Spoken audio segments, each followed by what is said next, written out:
Good afternoon, everyone. House Democrats are going to continue to focus on the things that matter to the American people. We're going to protect Social Security, protect Medicare, protect Medicaid, protect our public schools, protect veterans, and protect nutritional assistance for children, everyday Americans, and families. House Republicans and the Trump administration are trying to take a chainsaw to everything that matters to the American people, like ending Social Security and Medicaid as we know it. Seniors on Social Security receive an average of $65 per month. They rely on Social Security and earn benefit to put food on the table, clothing on their back, and to make sure that they can pay their rent or pay their mortgage. It's extraordinary to us that Donald Trump, the administration, and Republicans are trying to detonate Social Security in real time, including by dismantling the Social Security Administration, which will impact the ability of older Americans to receive benefits. The Republicans believe that Social Security is a Ponzi scheme. Project 2025 is the Ponzi scheme. Republicans are defrauding the American people. Last year, Republicans promised that they would drive down the high cost of living and ignored Project 2025, lied to the American people as if it didn't exist. This year, Donald Trump, the administration, and Republicans in the Congress have done nothing to drive down the high cost of living. Costs aren't going down, they are going up. Inflation is going up. America is becoming more expensive and less affordable under complete Republican control of government. At the same period of time, Republicans are flooding the zone with a parade of horribles that all relate to Project 2025. That's the Ponzi scheme that's been run on the American people. And front and center right now is the target that Republicans have put on the back of Social Security recipients all across America. Democrats are going to fight hard to protect Social Security and Medicare and Medicaid and the things that actually matter to making life better for the American people. Questions? Jeffries. Thank you. There's been some reporting that Republicans might have a numbers problem. What does that mic actually do? It speaks for the cuts camera and Bruno. Okay. Carino. All right. My first time seeing it, I was wondering what's going on here. Okay. Thank you. It's kind of an oversized microphone there. As Yoda said in Star Wars, those size matters not. Okay. In any event, there's been some. I'm going to refrain from commenting on that observation. Well, go ahead. Yeah. Okay. Yeah. In any event, there's been some suggestion that Republicans might have numbers with their reconciliation package. There's some reporting that there might be a withdrawal of the nomination of Elise Stefanik.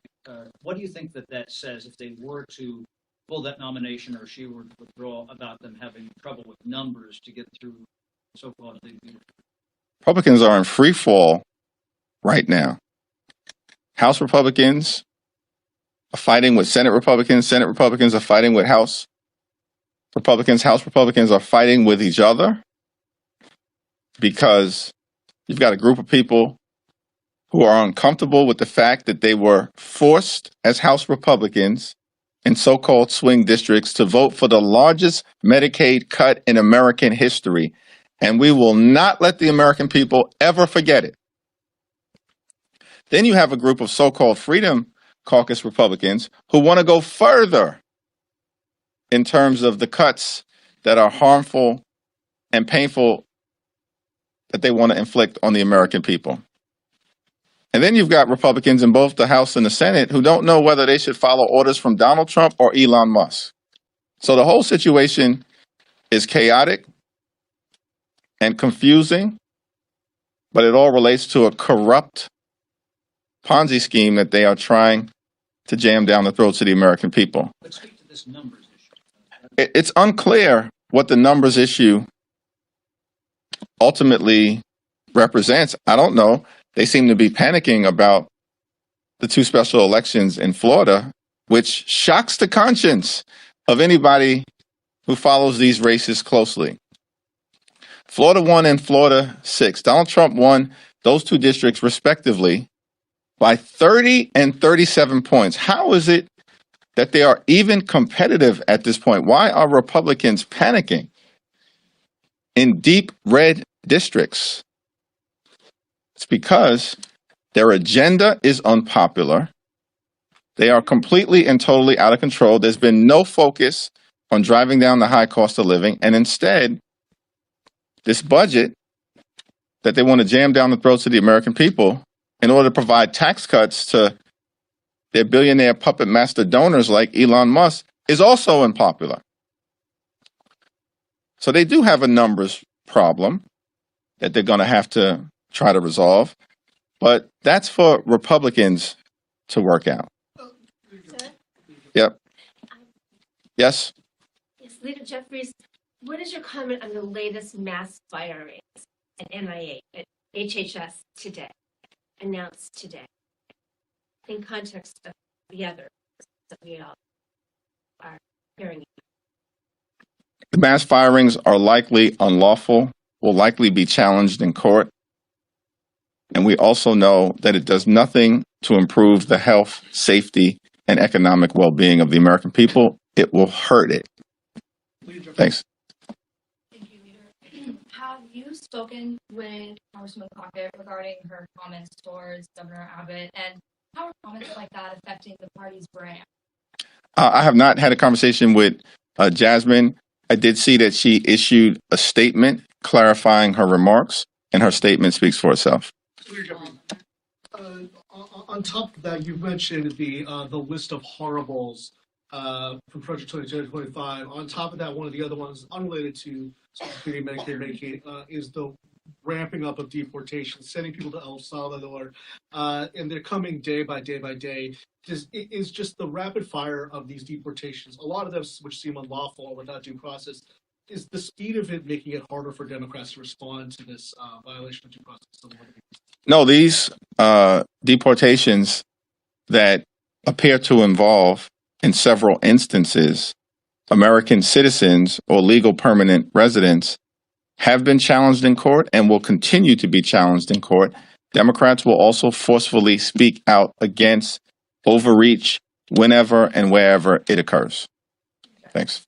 Earlier this week, President Trump issued an executive order that introduced several changes to federal election procedures, including legal citizenship for voter registration. I want to get your reaction to that order.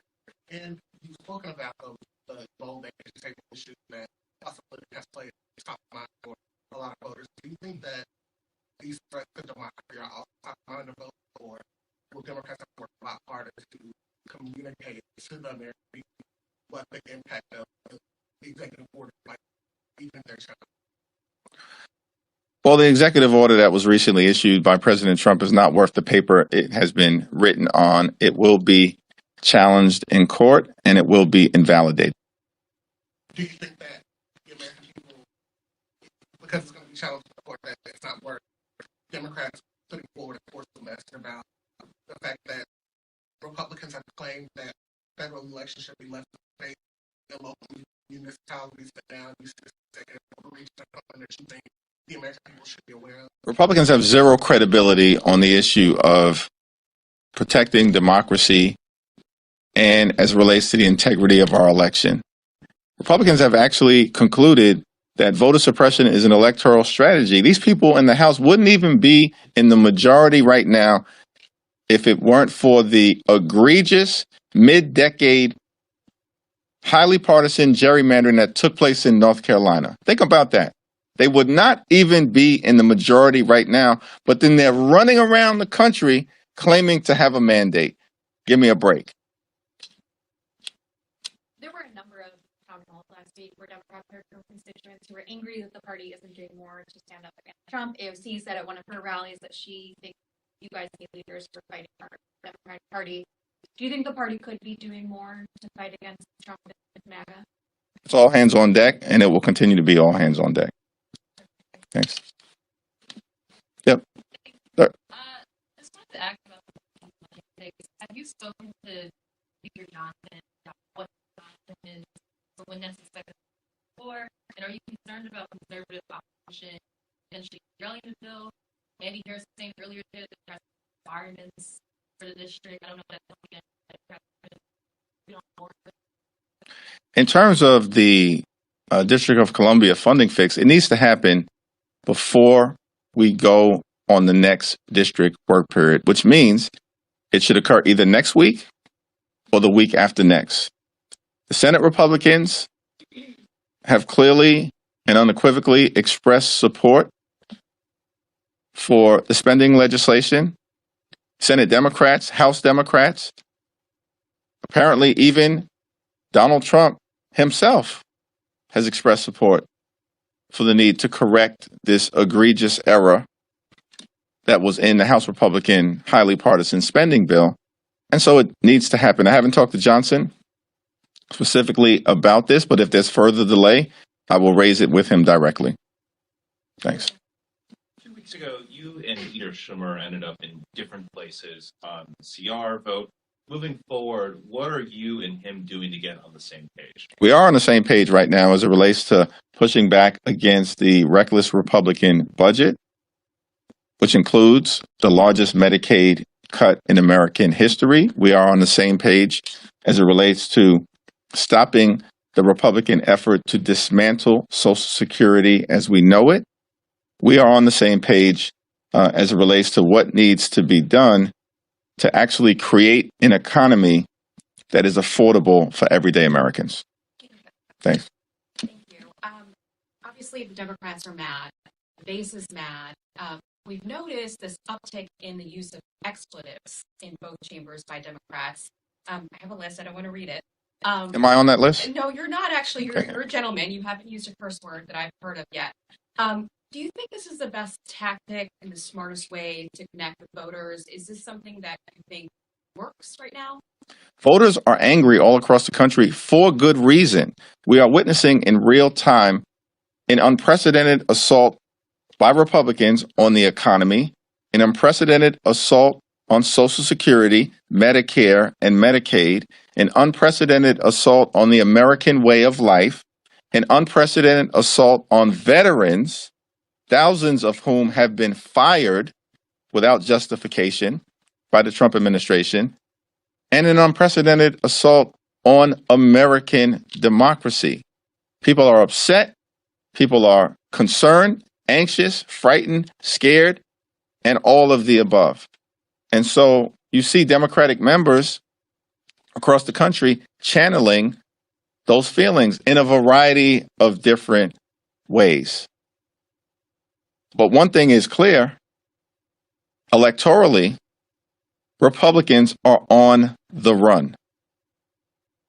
They're on the run. We saw it in Iowa in January. We saw it in New York in February. We just saw it in Pennsylvania yesterday, in places where Republicans should not simply be winning, but winning easily.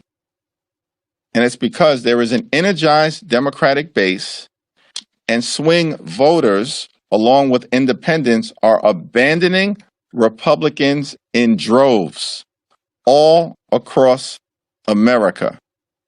By the way, that's the reason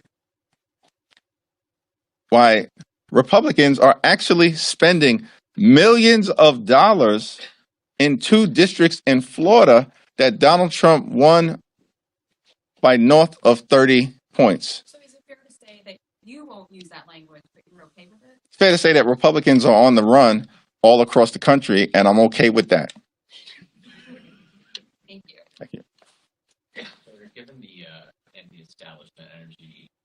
from some of the Democratic grassroots on the ground.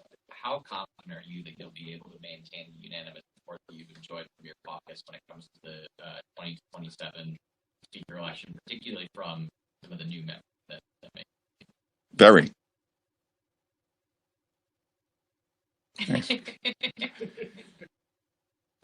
Had unanimous support now, what, 20 different times across 2 different Congresses? Kind of speaks for itself. Thanks. Thank you, Leader. In recent days, we've seen a number of students, international students here on visas, get detained at Columbia, Tufts, and today the University of Alabama. Do Democrats have any advice for these students on things they can do to protect themselves from these detainments, and what specific actions do Democrats plan to take to combat these recent actions? We are carefully working with a variety of different advocacy organizations, as well as our allies in the legal community, and where appropriate, Democratic attorney generals, to make sure that we are forcefully pushing back against any violation of the law, including where students on visas and legal permanent residents, as was the case in New York, are being illegally targeted by the Trump administration. Thank you, Leader. Can you describe your relationship right now with Leader Schumer, and are you two good? Yes. Can I ask you to elaborate on your strategy? You said it's all hands on deck as far as what the fight looks like. When can we start to expect to see some evidence of this fight, and whether or not Democrats can land a punch on Republicans? What evidence are you looking for exactly? Should we win elections? Check. Should we outraise Republicans? Actually, the DCCC, interesting that I haven't seen this aggressively covered because it runs against the narrative. But the DCCC had its best off-year January ever and outraised House Republicans by $4 million. Wait a second. They're in the majority. They've got access to all of this deep-pocketed money. But the DCCC had its best off-year January ever in history. And then what happened in February? We outraised the Republicans again. They're in the majority. We outraised the House Republicans. And by the way, outraised the Senate Republicans as well, which almost never happens. And then in special election after special election after special election, Democrats are winning. Winning. We're talking quantifiable facts, numbers, fundraising, elections, and Donald Trump's public approval ratings are plummeting. He's supposed to be in his honeymoon period right now. One of the reasons why Republicans are probably panicking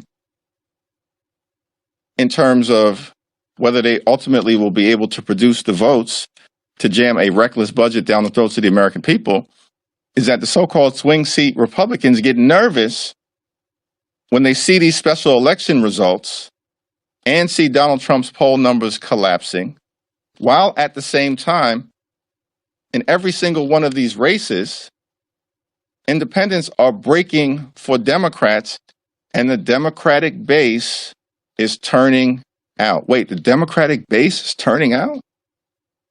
In Iowa, in New York, in Minnesota, in Delaware, most recently in Pennsylvania? That seems to run counter to the narrative that some in this town continue to try to put forward. But we're in the facts business, not the perception business. Can I just follow up there? Sure. It's not just a narrative. I mean, that's what we're hearing at town hall. It's like constituents want to see the fight. Correct. The journalists want to see the fight. So if you're answering the question to constituents, when will they see the fight? Is it just looking at special elections? No, I think, well, so, yeah, well, but I think what has been clear and what you see, and first of all, we're having town hall meetings. Republicans aren't even having town hall meetings. They're afraid to have town hall meetings. We're in these streets regularly, whether that's in Brooklyn, in the Midwest, in the Deep South, in California. So we interact with constituents all the time. I interact with constituents all the time. And we'll continue to talk about the things that are being done in Congress to push back against Republicans, our strong opposition to the reckless Republican spending bill. That was a fight. We were on one side of that fight. Republicans were on the other side of that fight. It was a legislative fight. Our uniform opposition to the reckless Republican budget, every single House Democrat voted against it. Every single Senate Democrat voted against it. That was a legislative fight. We were on the side of the American people, and Republicans were on the side of their deep-pocketed donors and special interests. We're in the middle of a fight right now as it relates to Pete Hegseth. He needs to resign or be fired by Donald Trump. We've made that clear across the caucus. And Democrats, I think, showed fight in the Senate hearing on Tuesday and in the House hearing on Wednesday. Our veterans have stood up to push back against this stunning national security breach. That's a fight that we're in right now. Are we on the sidelines? Have we been silent about this scandal? Have we?